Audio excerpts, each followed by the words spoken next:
കർത്താവിൻ്റെ അതിപരിശുദ്ധമായ നാമത്തിന് നന്ദി നിറഞ്ഞ ഹൃദയത്തോടെ സ്തോത്രം ചെയ്യുകയും സ്തുതിക്കുകയും ചെയ്യുന്നു. കർത്താവിൽ പ്രിയരെ, ഒരു പ്രാവശ്യം കൂടെ പരിശുദ്ധ ദൈവത്തിൻ്റെ തിരുമൊഴികൾ എന്നോട് എൻ്റെ വിഷയത്തെക്കുറിച്ച് സംസാരിക്കണമേ എന്നുള്ള ആകാംക്ഷയോടെ ഇന്ന് കർത്താവ് എന്താണ് നമ്മോട് പറയാൻ പോകുന്നത് എന്നുള്ള ആശ്ചര്യകുതുകമായിരിക്കുന്ന ചിന്തയോടെ ദൈവവചന കേൾവിക്ക് വേണ്ടി മനസ്സൊരുക്കത്തോടെ കാത്തിരിക്കുന്ന എൻ്റെ എല്ലാ പ്രിയപ്പെട്ടവർക്കും യേശുക്രിസ്തുവിൻ്റെ ധന്യമേറിയ നാമത്തിൽ എൻ്റെ വിനീതമായ സ്നേഹവന്ദനങ്ങൾ അറിയിക്കുന്നു. കർത്താവും രാജാതി രാജാവുമായിരിക്കുന്ന മഹാദൈവത്തിൻ്റെ തിരുമുമ്പിൽ തിരുവെഴുത്തുകൾ പരിശോധിക്കുമ്പോൾ കൊച്ചു കൊച്ചു വാക്കുകളിലൂടെ അനുദിന ജീവിതത്തിന് ആവശ്യമായിരിക്കുന്ന ആത്മീക ദൂതുകൾ മന്ന പൊഴിച്ചു തരുന്നത് പോലെ സ്വർഗത്തിൽ നിന്ന് പൊഴിച്ചു തന്ന് അതിനെ വ്യാഖ്യാനിക്കാനും പറഞ്ഞു തരുവാനുമുള്ള കൃപയും തന്ന് ദൈവം നമ്മെ ഓരോ ദിവസവും അലങ്കൃതമാക്കുന്നതിന് ദൈവത്തോടെ എത്രമാത്രം നാം കടപ്പെട്ടിരിക്കുന്നു എന്നത് ഞാൻ പറയേണ്ടതില്ലല്ലോ. എല്ലാ മഹത്വവും എല്ലാ പുകഴ്ചയും എല്ലാ ആരാധനയും കർത്താവിന് അർപ്പിച്ചുകൊണ്ട് വചനം തരുന്ന ദൈവത്തിൻ്റെ തിരുമുമ്പിൽ ശിരസ് നമിച്ച് ഒരിക്കൽ കൂടി 1000 സ്തുതിയും സ്തോത്രവും മഹത്വവും കരയറ്റിക്കൊണ്ട് ഇന്ന് നാം ഒരുമിച്ച് ചിന്തിപ്പാൻ ആഗ്രഹിക്കുന്ന ദൈവിക ചിന്തയിലേക്ക് നമ്മുടെ ശ്രദ്ധയെ തിരിക്കാം. കർത്താവ് നമ്മോട് ഹൃദ്യമായിട്ട് ഇടപെടട്ടെ. നിങ്ങളോട് ഇടപെടുന്നത് ദൈവത്തിൻ്റെ നീതിയെന്ന് നമുക്ക് തെളിയേണ്ടതിന് കർത്തൃസന്നിധാനത്തിൽ ഇന്നത്തെ ചിന്തയ്ക്ക് ആധാരമായിരിക്കുന്ന വേദവാക്യം അപ്പോസ്തല പ്രവൃത്തി 21-ാം അധ്യായം 30-ാം വാക്യമാണ്. ഞാൻ ആ വാക്യം വായിപ്പാൻ ഒരുങ്ങുന്നു. അപ്പോസ്തല പ്രവൃത്തി 21-ാം അധ്യായം 30-ാം വാക്യം. നഗരം എല്ലാം ഇളകി, ജനം ഓടിക്കൂടി പൗലോസിനെ പിടിച്ച് ദൈവാലയത്തിന് പുറത്തേക്ക് ഇഴച്ചു കൊണ്ടുപോയി. ഉടനെ വാതിലുകൾ അടച്ചു കളഞ്ഞു. ഉടനെ വാതിലുകളെല്ലാം അടച്ചു കളഞ്ഞു. ദൈവാലയത്തിനകത്ത് പൗലോസ് അപ്പോസ്തലൻ ചെന്നിരിക്കുന്നു. ദീർഘനാളുകൾക്ക് ശേഷം യെരൂശലേമിലേക്ക് പൗലോസിൻ്റെ മാനസാന്തരത്തിന് ശേഷം അധികം പ്രാവശ്യം അദ്ദേഹം വന്നിട്ടില്ല. 2-3 പ്രാവശ്യം യെരൂശലേമിലേക്ക് പൗലോസ് വന്നിരിക്കുന്ന ഈ പ്രാവശ്യം ദൈവാലയത്തിനകത്ത് പൗലോസ് എത്തപ്പെട്ടിരിക്കുന്നു. സുദീർഘനാളുകൾക്ക് ശേഷമാണ് ദൈവാലയ പരിചിതനായിരുന്ന അദ്ദേഹം ദേവാലയത്തിനകത്തേക്ക് തൻ്റെ മാനസാന്തരാനന്തരക്ക് എത്തിച്ചേർന്നിരിക്കുന്നത്. യഹൂദന്മാർക്ക് പൗലോസിനോട് ഭയങ്കരമായിരിക്കുന്ന ദേഷ്യവും അമർഷ്യവും ഉണ്ടെന്നുള്ള കാര്യം ഞാൻ പറയാതെ നിങ്ങൾക്കറിയാം. പൗലോസ് ദീർഘമായിരിക്കുന്ന മിഷണറി യാത്രകൾക്ക് ശേഷമാണ് യെരൂശലേമിൽ എത്തിയിരിക്കുന്നത്. പ്രത്യേകിച്ച് ജാതീയ പട്ടണങ്ങളിലെല്ലാം സുവിശേഷം അറിയിച്ചു. അങ്ങനെ ജാതികളിൽ നിന്ന് വിശ്വാസത്തിലേക്ക് വന്നവരായിരിക്കുന്ന ചില ആളുകൾ എഫേസോസ് തുടങ്ങിയ പട്ടണങ്ങളിൽ നിന്ന് പൗലോസിൻ്റെ കൂടെ യെരൂശലേമിലേക്ക് യാത്രയ്ക്ക് വന്നിട്ടുണ്ട്. പൗലോസിനോടൊപ്പം അവരിൽ ചിലർ കൂടെ യെരൂശലേം പട്ടണത്തിലൊക്കെ ഉണ്ടായിരുന്നത് ദൈവാലയത്തിനകത്ത് വന്ന യഹൂദന്മാരായിരിക്കുന്ന ആളുകൾ കണ്ടിട്ടുമുണ്ട്.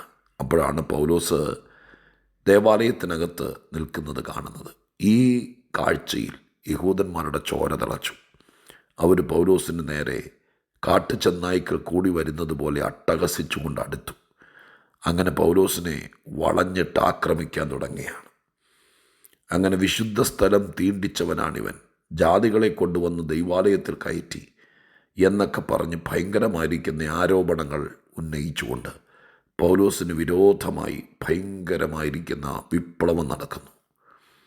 ഈ സമയത്ത് പെട്ടെന്ന് പൗലോസിനെ ദൈവാലയത്തിനകത്ത് നിന്ന് പുറത്തേക്ക് വലിച്ചഴച്ച് കളഞ്ഞു. ആ സമയത്ത് എഴുതിയിരിക്കുന്ന വാക്കാണ്.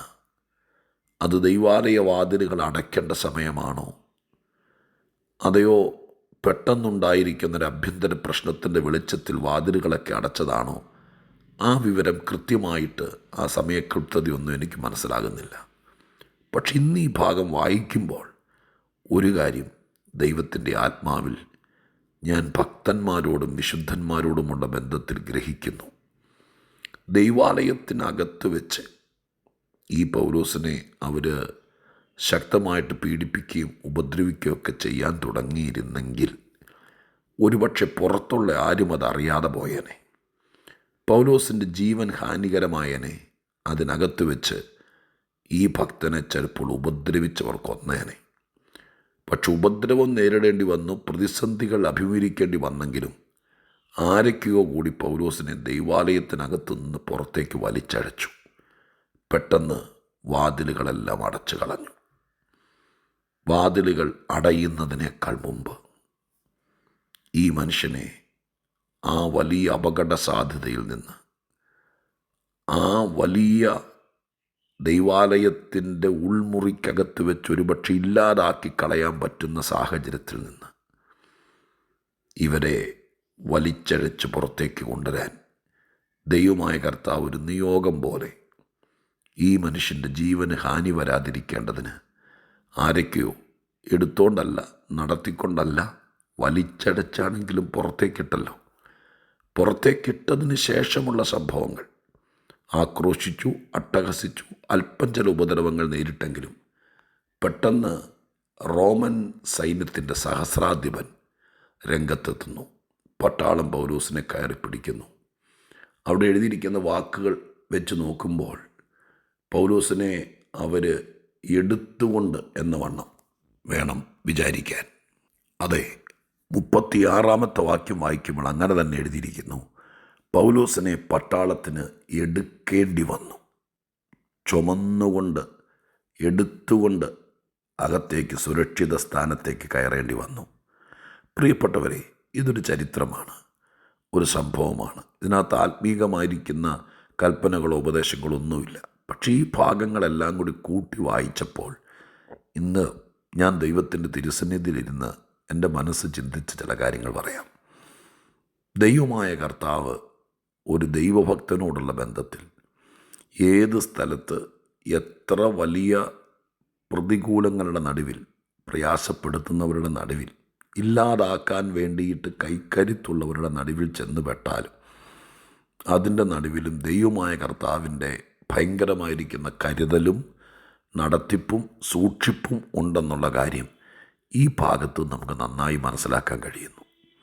ഞാൻ ഇങ്ങനെ പറയട്ടെ, ഇതിനെല്ലാം കൂടി ക്രോഡീകരിച്ച് ചിലർ ദൈവാലയത്തിനകത്ത് നിന്ന് വലിച്ചഴച്ചു. നടത്തിക്കൊണ്ടല്ല, കയ്യെ പിടിച്ചുകൊണ്ടല്ല, വലിച്ചഴച്ചു എന്നാണ് എഴുതിയിരിക്കുന്നത്. ഇഴച്ചുകൊണ്ട് പുറത്തേക്കിട്ടു. ദൈവാലയത്തിനകത്ത് നിന്ന് എന്ന് പറയുന്നത് സങ്കേതമായിരിക്കുന്ന, സുരക്ഷിതത്വമായിരിക്കുന്ന, മനുഷ്യന് അഭയമായിരിക്കുന്ന സ്ഥലമാണ് ദൈവാലയം. അതിനകത്തുനിന്നൊരു മനുഷ്യനെ വലിച്ചഴച്ച് പുറത്തേക്ക് ചണ്ടിക്കൂമ്പാരം പോലെ, ഒരു വേസ്റ്റ് എടുത്ത് ചത്ത ഒരു എലിയെ വാലെ തൂക്കി എറിഞ്ഞു കളയുന്നത് പോലെ ഭക്തനായിരിക്കുന്ന ഒരു ദൈവഭക്തനെ ദൈവാലയത്തിനകത്തുനിന്ന് പുറത്തേക്ക് വലിച്ചഴയ്ക്കുകയും വാതിലുകളെല്ലാം തല്ലി അടയ്ക്കുകയും ചെയ്തപ്പോൾ പുറത്തേക്ക് ഇറങ്ങിയിട്ട് അവർക്ക് ബോധിച്ചതുപോലെ ചെയ്യാമെന്നുള്ള വിചാരത്തോടെ വളഞ്ഞു നിന്ന് ആക്രമിക്കുന്ന സമയത്ത് ദൈവമായ കർത്താവ് പെട്ടെന്ന് ഏത് വിധേന ആയിക്കോട്ടെ, വെറും 2 പട്ടാളക്കാരെയല്ല, സഹസ്രാധിപനെ, 1000 പേർക്ക് അധിപനായിരിക്കുന്ന പട്ടാളത്തിൻ്റെ ഏറ്റവും സമുന്നത ഉദ്യോഗസ്ഥനെ അവിടെ എത്തിച്ചിട്ട് ആളുകളുടെ ആരവത്തിനിടയിൽ പട്ടാളം അവനെ എടുത്തുകൊണ്ട് കോട്ടയ്ക്കകത്തേക്ക് കയറി. ഞാനിങ്ങനെ പറഞ്ഞ് അവസാന ഭാഗത്തേക്ക് വരട്ടെ. 1, 2, 3 കാര്യങ്ങൾ. നീ വിചാരിച്ച ഏറ്റവും സുരക്ഷിതമായ സ്ഥാനമെന്ന സ്ഥലത്ത് നിന്ന് ആരൊക്കെയോ കൂടി വലിച്ചഴച്ച്, ഞാൻ ആദ്യം പറഞ്ഞതുപോലെ വാലെ പിടിച്ച് തൂക്കി എറിയുന്നത് പോലെ വലിച്ചഴച്ച് കളഞ്ഞാൽ നീ വിചാരിക്കാത്തൊരു സ്ഥാനത്തേക്ക് എടുത്തുകൊണ്ട് പോകാൻ ദൈവമായ കർത്താവ് ചിലരെ ആക്കി വയ്ക്കും.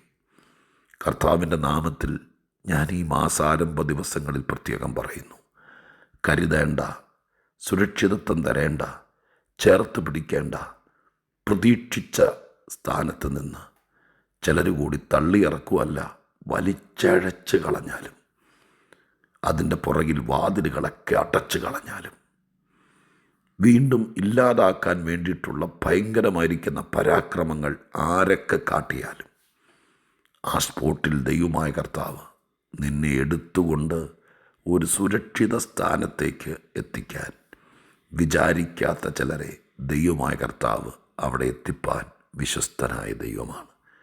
പ്രിയപ്പെട്ടവരെ, ചില വാതിലുകൾ ഞാനിങ്ങനെ വിചാരിക്കുന്നു, ഈ വാതിലുകൾ പൗലോസിനെ പുറത്തേക്കിടാതെ അവരടച്ചിരുന്നെങ്കിൽ ഒരുപക്ഷെ അകത്ത് നടക്കുന്നത് ആരും അറിയില്ലായിരുന്നു. ഈ സഹസ്രാധിപനോ പട്ടാളക്കാരോ ഒരുപക്ഷെ ദേവാലയത്തിനകത്ത് കയറാൻ അവർക്ക് അനുവാദം പോലും കൊടുക്കില്ലായിരുന്നു യഹൂദന്മാർ. കാരണം ദൈവാലയത്തിൽ പ്രത്യേക പ്രൊട്ടക്ഷനുള്ള വിങ്, ചേവകരെന്നറിയപ്പെടുന്നൊരു കൂട്ടർ അവിടെയുണ്ട്. അവരാണ് അവിടുത്തെ ആഭ്യന്തര കാര്യങ്ങൾ ക്രമീകരിക്കുന്നത്. അല്ലാതെ പുറത്തുനിന്ന് ഒരു പട്ടാളത്തിനോ പോലീസിനോ അവിടെ കയറാനോ ദൈവാലയ കോമ്പൗണ്ടിനകത്ത് കയറി കാര്യങ്ങൾ നടത്താനോ അവരെ അനുവദിക്കില്ല. പക്ഷെ ദൈവം എത്ര കൃത്യമായിട്ടാണ് ചെയ്തത്. വാതിലുകൾ അടയുന്നതിനേക്കാൾ മുമ്പ്, അല്ല അവരടയ്ക്കുന്നതിനേക്കാൾ മുമ്പ് തൻ്റെ ഭക്തനെ ഏത് വിധേനയാണെങ്കിലും വലിച്ച് പുറത്തേക്കിടാൻ ദൈവമായ കർത്താവ് നിർബന്ധിച്ചു. അങ്ങനെ വാതിലുകൾ അടയുന്നതിനേക്കാൾ മുമ്പ് ഏറ്റവും വലിയ അപകട മേഖലയിൽ നിന്ന് പുറത്തേക്ക് വലിച്ചിട്ടു. ആ പുറത്തേക്ക് അവർ വലിച്ചഴച്ചവനെ തോളിലെടുത്തുകൊണ്ട് എത്തേണ്ടിടത്തേക്ക് എത്തിക്കാൻ കർത്താവ് ചിലരെ ആക്കി വെച്ചു. ഞാൻ ഇത്രയേ പറയുന്നുള്ളൂ. ചില വാതിലുകൾ അടയുന്നതിനേക്കാൾ മുമ്പ് ദൈവം നിന്നെ അപകട മേഖലയിൽ നിന്ന് പുറത്തേക്കെടുക്കും. ആരൊക്കെയോ വലിച്ചഴച്ച് പുറത്തേക്ക് കളഞ്ഞാൽ തോളിലെടുത്ത് അകത്തേക്ക് മറ്റൊരു സുരക്ഷാ സ്ഥാനത്തേക്ക് കയറ്റാൻ ദൈവം ആരെയും ആക്കി വയ്ക്കും. ബാക്കിയെല്ലാം നിങ്ങൾ ഒരു വട്ടം കൂടി കേട്ടിട്ടാണെങ്കിലും ഗ്രഹിച്ചു കൊള്ളുക. കർത്താവിൻ്റെ വിശ്വസ്തതയ്ക്ക് നന്ദി പറഞ്ഞുകൊള്ളുക. എന്നും ദൈവത്തിൻ്റെ വിശ്വസ്തരായി എവിടെയും നിൽക്കുക. ചുറ്റുവട്ടത്ത് സംഭവിക്കുന്നതെല്ലാം നന്മയ്ക്കാക്കി വ്യാപരിപ്പാൻ ദൈവത്തെ കൊണ്ട് കഴിയും. ചിലർ വാതിലുകൾ അടയ്ക്കട്ടെ. നിന്നെ അകത്തിട്ടടയ്ക്കാതെ നിന്നെ പുറത്തിട്ടടയ്ക്കുന്നത് നന്മയ്ക്കാക്കി തീർക്കട്ടെ. വലിച്ചഴച്ച് കളഞ്ഞവരുടെ നടുവിൽ തോളിലെടുക്കേണ്ടവരെ ദൈവം വരുത്തട്ടെ. ബാക്കി ജീവിതത്തിലൂടെ ദൈവം തെളിയിക്കട്ടെ. ഈ മാസം തന്നെ ഈ ദൂതുകൾ സംഭവിക്കട്ടെ, അന്വർത്ഥമാകട്ടെ. അതിനായി നമുക്ക് കാത്തിരിക്കാം. നമ്മെ തന്നെ സൂക്ഷിക്കാം. നാം ദൈവത്തിൻ്റെ പക്ഷത്ത് നിൽക്കാം. ശത്രുക്കൾ ചെയ്യേണ്ടത് ചെയ്യുമ്പോൾ ദൈവം പ്രവർത്തിക്കേണ്ടതുപോലെ പ്രവർത്തിക്കും. വാതിലുകൾ അടയുന്നതിനേക്കാൾ മുമ്പ് ദൈവപ്രവർത്തികൾ ആരംഭിക്കും.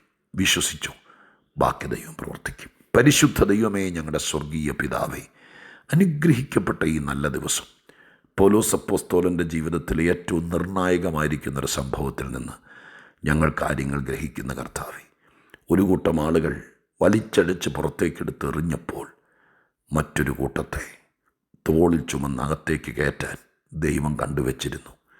ഞങ്ങളിത് ഈ ചരിത്രഭാഗത്ത് നിന്ന് ഈ മാസത്തേക്കുള്ള ദൈവിക ദൂതായിട്ട് ഏറ്റെടുക്കുന്നു. ഇതിന് വിധേയപ്പെട്ടതുപോലെ തള്ളപ്പെട്ടവർ ചിലരെങ്കിലും ഇത് കേൾക്കുന്നുണ്ടായിരിക്കുമല്ലോ. ചിലർ വാതിലുകൾ അടച്ച് അകത്തിട്ടൊതുക്കാൻ നോക്കുമ്പോൾ അത് സമ്മതിക്കാതെ വാതിലുകൾ അടയുന്നതിനേക്കാൾ മുമ്പ് പുറത്തിടേണ്ടവനെ പുറത്തിടാൻ ദൈവം കൽപ്പിച്ചിട്ടുണ്ട്. സ്വർഗം അതൊക്കെ ചെയ്യും. ഈ ദൂതിൻ്റെ ഉത്തരവാദികൾ, അവകാശികൾ, അവർക്കിത് അനുഗ്രഹമായിരിക്കട്ടെ. പ്രാർത്ഥന കേട്ടതിന് നന്ദി. യേശുവിൻ നാമത്തിൽ തന്നെ. ആമേൻ.